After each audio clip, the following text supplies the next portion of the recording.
은혜로우신 하나님 아버지, 우리의 삶에 주께서 주신 은혜 가운데 큰 변화가 있게 하시고 삶에 주의 주신 새 생명으로 새 피조물로 새로운 사명을 갖고 살아가게 하시는 일을 생각하며 다시 한번 감사와 찬양을 올립니다. 주님, 남은 생에 또도 주 앞에 헌신하며 주께서 허락하신 사명을 걸어가는 저희 모두가 되게 도와주시고 이제는 모든 것들 주께서 다 잊게 하시고 또 그 모든 것들을 다시 되풀이하지 않고 늘 주께서 주신 새로운 삶을 기쁨으로 걸어가는 저희 모두가 되도록 인도해 주옵소서. 우리 찬양을 통해 영광 돌려없는 새로운 찬양도원들을 기억해 주시고 늘 주께서 함께 해주시며 더 아름답고 귀한 찬양을 통해 영광 돌려없고 또 귀한 삶의 열매로 하나님께 하나님 영어로 얻게 하는 귀한 삶이 되도록 인도해 주옵소서. 오늘도 힘이 부족한 종이 주의 말씀을 들고 섰사오니 주께서 긍휼히 여기서 사용하여 주시고 하나님의 말씀이 바르게 전파되도록 인도해 주옵소서. 오직 예수님 이름으로 기도하옵나이다. 아멘. 여러분, 자살을 거꾸로 하면 살자, 역경을 거꾸로 하면 경력이 되고, 인연을 거꾸로 하면 연인이 되고, 내 힘들다를 거꾸로 읽으면 다들 힘내가 됩니다. 그렇다면 위기를 거꾸로 하면 기회가 됩니다. 아무것도 아니죠, 기회는. 여러분, 위기를 다르게 보면 아무것도 아닙니다.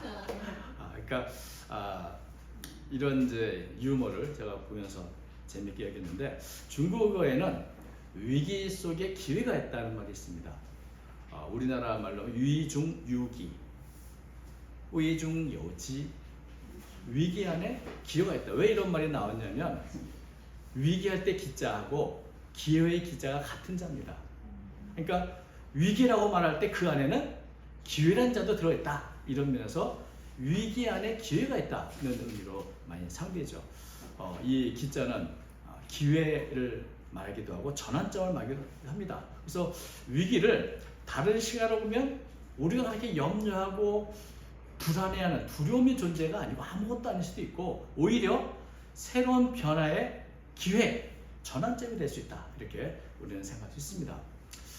이런 위기가 새로운 전환점과 절호의 찬스가 되는 일들이 에스더에서는 잘 많이 나옵니다.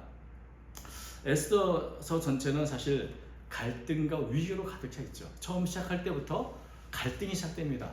페르시아의 아수르 왕과 왕후인 와스디 간의 갈등이 시작되죠.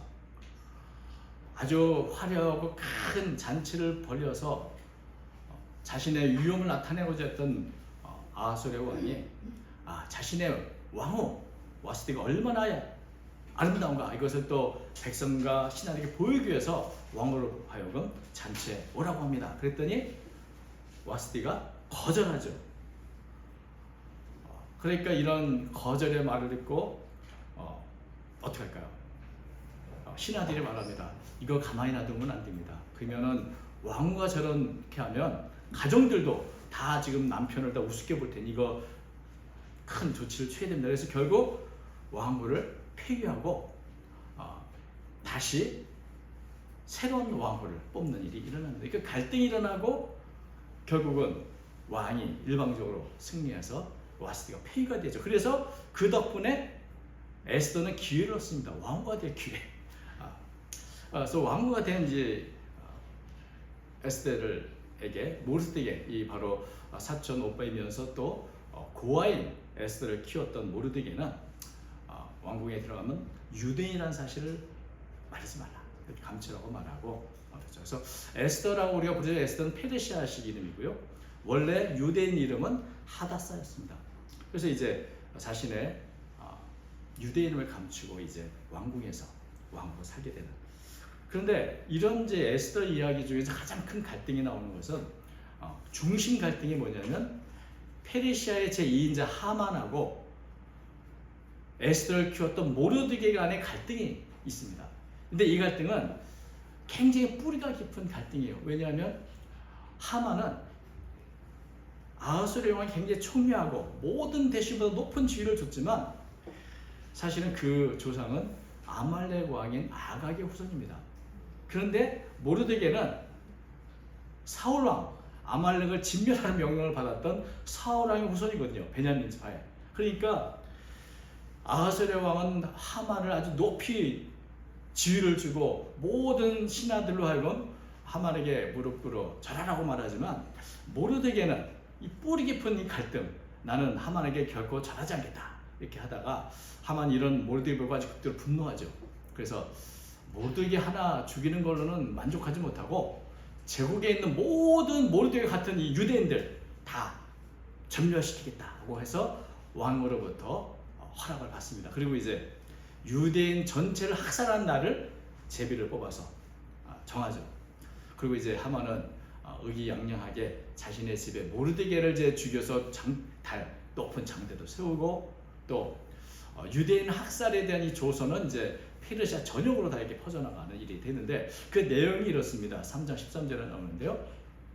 그 조서를 역조리에 맡겨 왕의 각 지방에 보내니 12째 달 곧 아달월 13일 하루 동안에 모든 유대인을 젊은이, 늙은이, 어린이, 여인들을 먹노라고 죽이고 도륙하고 진멸하고 또 그 재산을 탈취하라 하였고 이 명령을 각 지방에 정하기 위하여 조서의 초본을 모든 민족에 선포하여 그날을 위하여 준비하게 하라 하였더라. 그러니까 날을 정한 그날 하루 동안에 모든 유대인들 다 그냥 진멸하고 도륙하고 완전히 다 죽인 다음에 재산은 다 탈취해라. 그리고 그것을 위해서 지금부터 준비해라. 이게 조서의 내용입니다. 근데 이런 조서가 내릴 때 에스더는 왕궁에 격리되어 있으니까 후궁에 있으니까 후궁 그 궁정 안에 있으니까 세상이 어떻게 돌아가는지 잘 모릅니다. 그러니까 이렇게 민족적인 위험이 닥치는데 에스더는 그걸 전혀 알지 못했죠. 그래서 이 모르드게는 에스더에게 이 조서의 초본을 보내고 위기를 알렸습니다. 지금 아주 큰일이다. 우리 민족이 진멸하게 되겠다. 그러니 너는 왕에게 나가서 우리 민족을 위해서 간절히 구하라. 이렇게 촉구를 합니다. 그런데 이렇게 모르드를 통해서 이런 소식을 듣고 에스더는 어땠을까요? 난감했습니다. 지금 내 형편이 그럴 형편이 아닌데 지금 나는 왕에게 지금 나갈 수 없는 형편이에요 라고 이제 11절을 이렇게 말합니다. 왕의 신하들과 왕의 각 지방 백성이 다 알거니와 남녀를 막론하고 부름을 얻지 않냐고 안뜰에 들어가서 왕에게 나가면 오직 죽이는 법이요 왕이 그 자에게 금규를 내밀어 살 것이라. 이제 내가 부름을 입어 왕에게 나가지 못한 지가 이미 30일이라 하라 하라. 한 달 동안 왕에게 부름받지 못했다는 것은 이미 왕의 마음이 에스더가 떠나고 다른 여인에게 있다는 뜻이거든요. 그런데 만약에 이런 왕의 규례를 어기고 나가면 죽는 법밖에 없다. 내가 금위를 입어서 이렇게 금규를 내밀어 살 것이다. 근데 이렇게 왕이 정한 규례를 어기고 나가는 것은 왕에게 거역하는 것이죠. 에스더는 왕후 와스디가 왜 폐위됐는지 너무나 잘 알고 있습니다. 왕에게 나오라고 할 때 나가지 않아서 거절했다가 왕의 명령을 어겼다가 결국 폐위가 되고 비참한 일을 당했다면 지금 나오지 말라고 오라고 하자는 내가 나가게 되면 또 이것도 왕에게 불복종이 될 것이고 결국 폐위가 되거나 끔찍한 일을 당할 수 있다는 것이죠. 더구나 지금까지 에스더가 자기가 유대인이라는 걸 숨겼어요. 그런데 이제 왕 앞에 나가서 나 유대인이에요 라고 말을 해야 되는, 지금 조서가 다 왕의 명령을 내렸는데 사실은 내가 유대인이라 할 때 왕이 어떻게 반응할지. 또 지금 문제가 뭡니까? 유대인을 죽이려 하는 사람이 바로 왕이 가장 총애하는 하만입니다. 근데 지금 그 총애하는 하만이 우리를 죽이려 한다고 이렇게 고발을 해야 되는데 이것을 과연 왕이 들어줄지. 또 지금 이런 상황에서 에스더를 도와줄 사람이 아무도 없습니다. 지금 홀로 왕궁 안에 있는데 아무도 도와줄 수 없는 고립된 상태에서 내가 과연 하는 게 도움이 될까? 이런 민족의 위기 있는 것은 알겠으나 자신이 할 수 있는 게 너무나 제한적인 것, 이 현실을 지금 모르드에게 말한 겁니다. 하나하나가 이해가 되죠. 그럼 어떡할까? 그냥 가만히 있는 게 나을까? 아니면 어떻게 할까? 뭐 이렇게 지금 에스더가 굉장히 주저하고 고민합니다.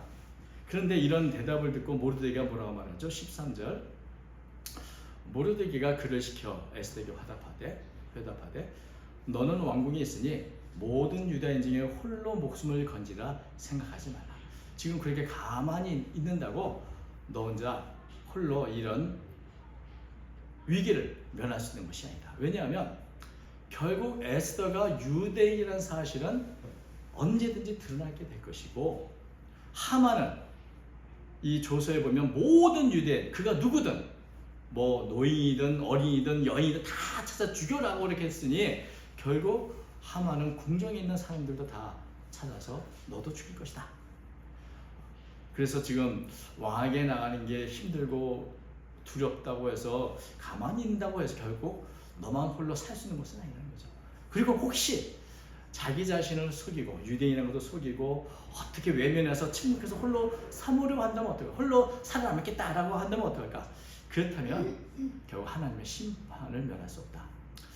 이것은 물론 뭐 14절에 나오지만 잠언서에 보면 이런 말씀이 있습니다. 잠언서 24장 11절과 12절을 보면 너는 사망으로 끌려가는 자를 건져주며 살육을 당하게 된 자를 구원하지 아니하려고 하지 말라.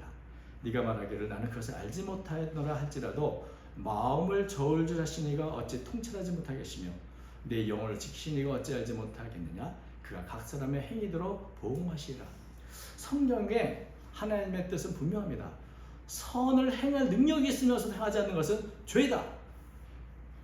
죽음 앞에 위태로운 사람을 가만히 두고만 보고 있고, 혹은 그것을 내가 알지 못했다고 아무 변명할지라도 하나님이 과연 모르시겠느냐? 하나님이 너를 판단하시고 심판할 것이다, 보응하실 것이다, 이런 말씀이 있는데, 이와 마찬가지로 모르드게는 에스더에게 말합니다. 14절 이때에 네가 만일 잠잠하여 말이 없으면 유다에는 다른 데로 말미암아 노인과 구원 얻으려니와 너와 네 아버지 집은 멸망하리라. 네가 가만히 있는다고 해서 네가 살 수 있는 게 아니라는 것이죠. 사람의 칼날은 피할 줄 모르지만 하나님의 심판은 면할 수 없다. 그러므로 침묵은 답이 아니라는 겁니다. 누구 편에 설 것인가? 지금 결단해야 할 때다. 만약에 침묵이 너를 보호한다고 생각하면 큰 오산이다, 이런 말을 합니다.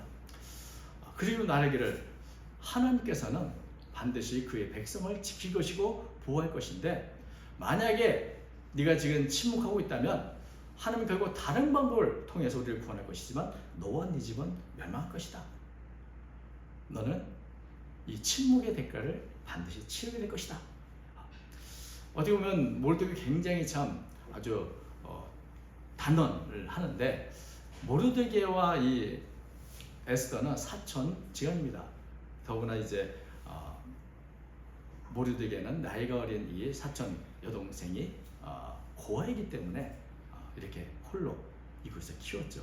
그러니까 어쩌면 부모의 심정을 갖고 있는 오빠로서는 그래, 너만이라도 궁중에 잘 숨어서 살아라, 이런 말을 하고 싶었지도 모릅니다. 그런데 지금은 그런 때가 아니란 것이죠. 지금은 자신의 생명을 돌보다가 결국 민족도 멸망하고 너 자신도 다 멸망할 지경이다. 가만히 있어서는 안 되는 때이다. 그러면서 한마디를 더 합니다. 이게 사실 에스더에서 굉장히 중요한 말이죠. 네가 왕후의 자리를 얻은 것이 이때를 위함이 아닌지 누가 알겠느냐. 이 말은 뭡니까? 지금 네가 왕후의 자리에 있는 것이 왜 있다고 생각하느냐? 바로 이런 때를 위해서 하나님이 너를 준비시킨 게 아닐까 생각해 보라는 것이죠. 한번 이 말 한마디, 어쩌면 에스더의 삶을 바꿨던 한마디입니다. 지금까지 에스더는 내가 이뻐서, 내가 다른 사람보다 아리따워서, 운이 좋아서 이 페르시아 제국의 왕후가 됐다고 생각할지 모릅니다. 와스디가 폐위가 되고 갑자기 기회가 찾아오고, 또 자신도 모르는 사이에 이 이국 땅에서 고아로 살던 내가 그 높은 자리에 올라간 거, 참 나는 운이 좋다, 이렇게 생각할지 모르지만 한번 곰곰이 너의 삶을 하나님의 시각으로 봐라, 이런 것이죠. 어떻게 네가 그 자리에 올라갈 수 있었을까? 이게 우연이고 네가 운이 좋아서 그랬을까? 그것이 아니라 하나님이 너를 준비시킨 것이 아닐까? 이때를 위해서 준비시킨 게 아닐까? 이런 말입니다. 그래서 모르드게는 지금 눈앞에 있는 현실의 문제는 굉장히 참 위급한 일이지만 그 현실 너머에서 너의 삶의 의미, 네가 그 자리에 있는 삶의 가치를 한번 생각해봐라. 보이는 게 전부가 아니니 한번 다른 시각으로 너의 삶을 생각해 보라는 겁니다. 그러므로 나는 의심한다 라는 책이 있습니다. 보는 방식을 바꾸면 모든 것이 바뀐다, 이게 주장하는 바인데요. 세계적인 신경과학자 보 로또라는 분이 말하기를 가장 큰 혁신은 새로운 기술이 아니라 보는 방법에 있다. 이 세상의 많은 것들을 다르게 보는 순간 보이지 않던 것이 보이게 되기 때문이다, 이렇게 말했습니다. 우리가 보면 우리가 믿음의 눈을 말하는데 과학적인 시각으로 봐도 세상을 달리 보는 것, 다른 시각으로 보는 것이 사실은 창의성이고 그것이 새로운 혁신이다, 이런 것이죠. 요셉은 자신의 삶을 새로운 시각으로 재해석했습니다. 형들이 자신을 애굽에 팔았다는 것 때문에 죄책감을 갖고 두려움을 가질 때 그래서 이렇게 말하죠. 창세기 50장 20절, 당신들은 나를 헤아려 하였으나 하나님은 그것을 선으로 바꾸사 오늘과 같이 많은 백성의 생명을 구원하게 하시려 하셨나이다. 하나님이 나를 미리 보는 겁니다. 자신의 지금까지 애굽에서 겪었던 고산, 고난, 억울함, 이런 것들에 대한 재해석이죠. 이게 하나님이 나를 이렇게 여러 백성들과 수많은 생명을 구원하기 위해서 나를 이곳에 보내신 것이고 그 과정을 겪게 하신 것이다. 내가 이 자리에 온 것은 하나님의 뜻이 있고 목적이 있다. 하나님 나를 준비시킨 것이다. 여러분, 바로 이렇게 재해석한 것처럼 모르드게가 에스더에게도 너희의 삶도 그렇지 않을까? 하나님께서 너를 미리 준비시킨 것이 아닐까? 그런데 에스더가 하나님 앞에서 하나님이 준비시켰다는 것을 우리가 어떻게 할 수 있을까? 성경에 보면 한 가지 재미난 사실이 있습니다. 이방 나라에서 높은 지위에 올랐던 사람들, 누가 있습니까? 요셉이 있죠. 다니엘이 있습니다. 그 지금 이제 에스더가 있게 되죠. 근데 요셉과 다니엘을 보면 그 높은 자리에 올라가기 전에 하나님께서 이들에게 준비시키는 과정에서 나타나는 특징이 있습니다. 그것은 주변 사람들에게 은혜를 입게 하신다는 것이죠. 창세기 39장 4절을 보면 우리가 아는 것처럼 보디발의 노예를 갖지만 요셉이 그의 주인에게 은혜를 입어 섬기네, 이렇게 됐어요. 그러니까 하나님이 보디발을 통해서 요셉에게 은혜를 베풀게 하셨다는 것이고, 또 감옥에 갔더니 39장 22절 보면 여호와께서 요셉과 함께 하시고 그에게 인재를 넣어서 간수장에게 은혜를 받게 하시네. 감옥에 갔더니 누구한테 은혜를 받아요? 간수장이 굉장히 호의를 베풀고 은혜를 베풀게 하신다. 그러니까 하나님이 함께 하시니까 이국 땅 가장 낮은 자리, 험한 자리였으나 그곳의 사람들로부터 은혜를 입게 하셨다는 것이죠. 다니엘도 그렇습니다. 다니엘 1장 9절 보면 하나님이 다니엘로 하여금 환관장에게 은혜와 긍휼을 얻게 하신지라. 그러니까 환관장이 여기 또 뭐 간수장 혹은 보디발이라는 이 주인이 은혜를 요셉에 베푼 것은 우연한 것이 아니라 하나님이 그렇게 보호하시기 위해서, 크게 쓰시기 위해서 준비 과정 은혜를 베풀게 하셨다는 것인데, 에스더는 어떨까요? 에스더는 마찬가지입니다. 왕후의 자리에 가려고 선택되기 전에 후궁을 주관하는 그 관리들이 있습니다. 근데 하나님은 그 관리 이름이 헤게입니다. 헤게에게 은혜를 받게 하셨다. 에스더서 2장 9절이죠. 헤게가 2000일을 좋게 보고 은혜를 베풀어 몸을 정결하게 할 물품과 이름을 곧 주며 왕궁에 의뢰 주는 7 궁녀를 주고 에스더가 그 궁녀를 후궁 아름다운 처소로 옮기다. 그러니까 왕이 택하기 전에 먼저 후궁을 관리하는 관리 헤게가 에스더에게 은혜를 베풉니다. 또 2상 17절 보면 왕이 모든 여자보다 에스더를 더 사랑하므로 그가 모든 처녀보다 왕 앞에 더 은총을 얻은지라. 왕이 그의 머리에 관하시고 와스티 대신에 왕으로 삼다. 이렇게 됐으니까 여러분, 페르시아에 얼마나 많은 미인이 있습니까? 미녀들이 있습니까? 그러나 왕으로부터 특별한 은총을 받은 사람은 오직 하나, 에스더밖에 없습니다. 그러니까 다시 말하면 에스더가 왕후가 된 게 이뻐서 된 게 아니고 은총을 입어 특별한 은총을 입게 되는데 그 은총이 어디서부터 왔겠습니까? 바로 요셉과 함께 하셨고 다니엘과 함께 하셨고 동일하게 에스더와 함께 하신 하나님이 사람들로부터 은혜를 얻도록 먼저 하셨기 때문에 에스더가 왕후가 될 수 있는 것이죠. 다시 말하면 하나님이 다니엘을 준비시키시고 요셉을 준비시켜처럼 에스더를 준비시킨 것이란 말입니다. 물론 우리 에스더서에는 하나님의 이름이 나오지 않습니다. 창세기나 다니엘서에서는 하나님이 하신 일이 분명히 나타나지만 에스더서에서는 하나님의 이름이 나오지 않습니다. 그러나 그 모든 과정을 보면 에스더 배후에는 하나님이 계시다는 것을 우리는 보이지 않습니까?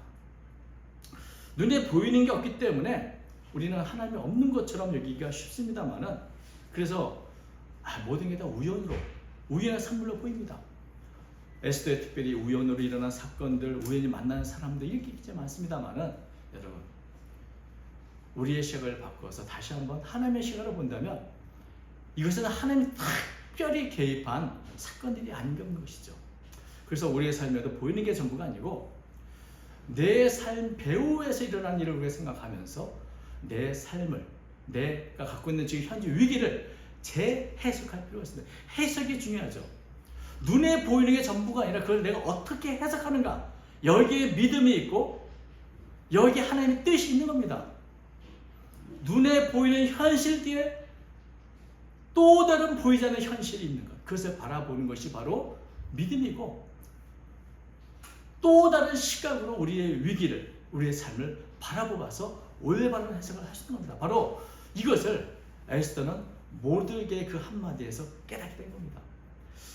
만약에 나중에 에스더에게 당신은 어떻게 민족을 구하는 정말 우리가 아는 그 에스더가 될 수 있었는가? 그러면 에스더가 고백하기를 내 인생을 바꿔놓았던 한마디 바로 그것이 모르드게 이 한마디였을 겁니다. 네가 지금 그 자리에 있는 것이 하나님이 이때를 위함이 아니라 네가 어떻게 알겠느냐? 네 인생을 다시 한번 되해석해봐라. 다시 돌아봐라.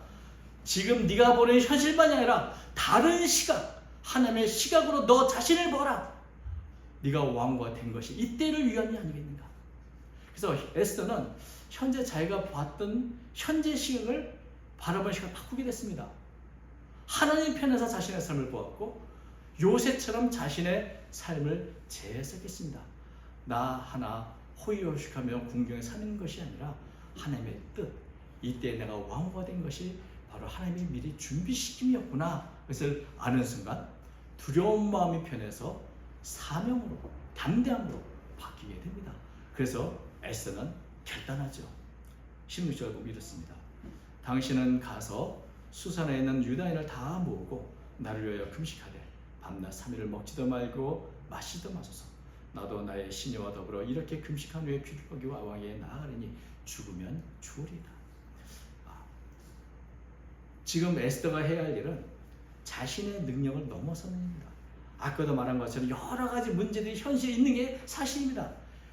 이 문제를 해결하기 위해서 하나님의 시각으로 바라보았고 하나님이 하지 않으면 안 된다. 하나님이 도우자면 안 된다. 그래서 나도 기도하겠지만 모르게 당신도 모든 유대인들 모아서 간절하게 3일 동안 나를 위해 금식 기도해달라고 말합니다. 이것은 사람이 하는 것이 아니라 하나님이 하신 거라면 하나님의 도우심으로 구하지 않으면 안 됩니다. 그리고 이렇게 기도한 후에 내가 왕의 명령, 주례를 어기고 왕에게 나가겠습니다. 이렇게 말합니다. 죽으면 죽으리다. 여러분, 죽으면 죽으리다.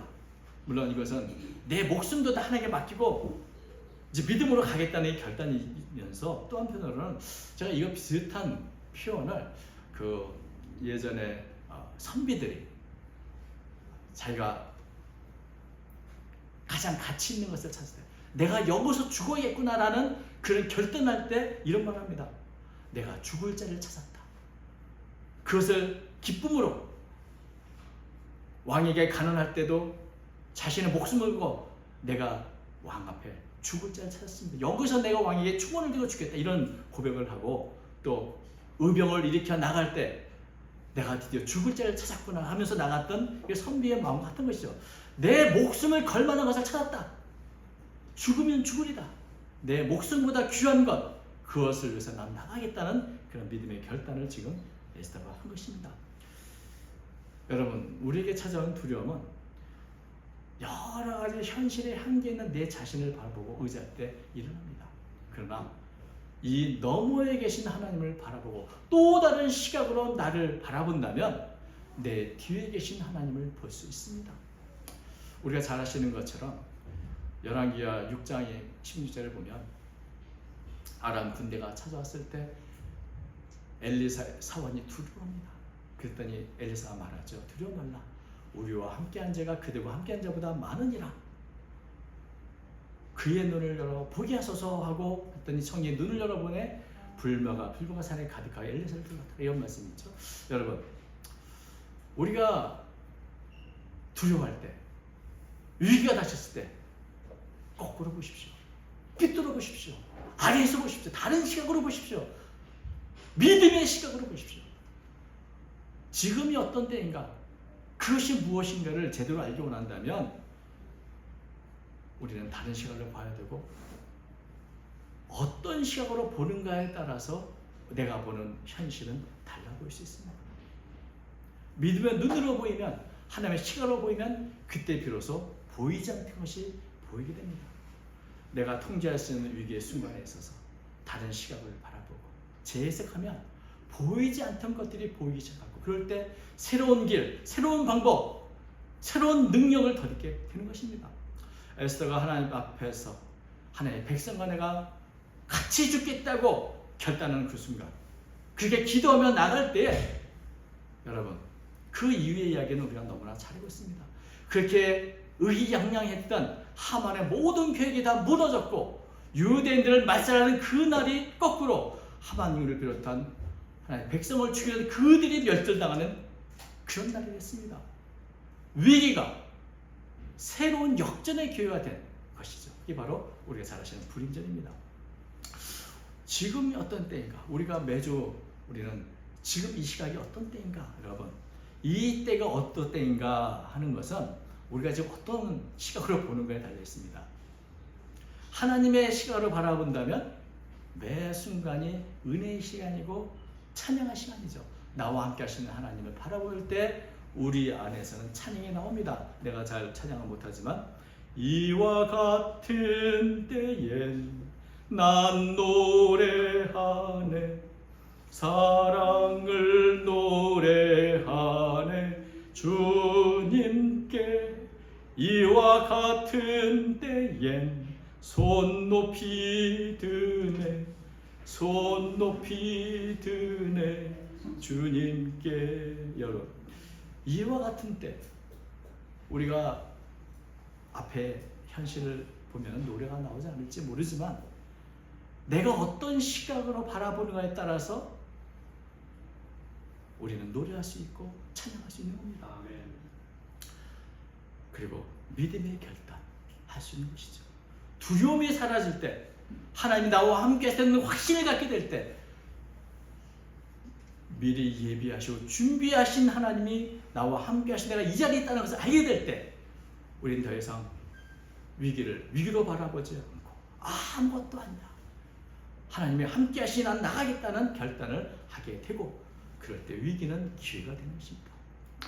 우리의 삶에서 매일매일 지금이 어떤 때인가, 하나님의 시각으로 우리가 살아가는 그 때를 바라보면서 믿음의 결단으로 날마다 승리의 삶을 살아가는 저와 여러분 되시기를 주의 이름으로 축원합니다. 아멘. 거룩하신 하나님 아버지, 에스더에게 다시금 믿음의 용기를 배웁니다. 우리의 삶을 주님의 시각으로 재평가하고 재해석할 수 있도록 믿음의 눈을 허락해 주옵소서. 거룩하신 하나님 아버지, 우리의 삶이 여기까지 오게 된 것이 우리의 능력이 아니고 하나님의 온전한 은혜요, 하나님의 섭리인 것을 고백합니다. 나를 여기에 세우신 하나님을 바라보는 믿음의 눈을 갖게 해주시고, 늘 날마다 우리와 함께 하신 하나님을 바라보며 믿음으로 결단하고 믿음으로 용기 있게 위기를 향해, 미래를 향해 하루하루 나가는 제가 되도록 인도해 주옵소서. 함께해 주시지 간절히 비오며 예수님 이름으로 기도합나이다. 아멘.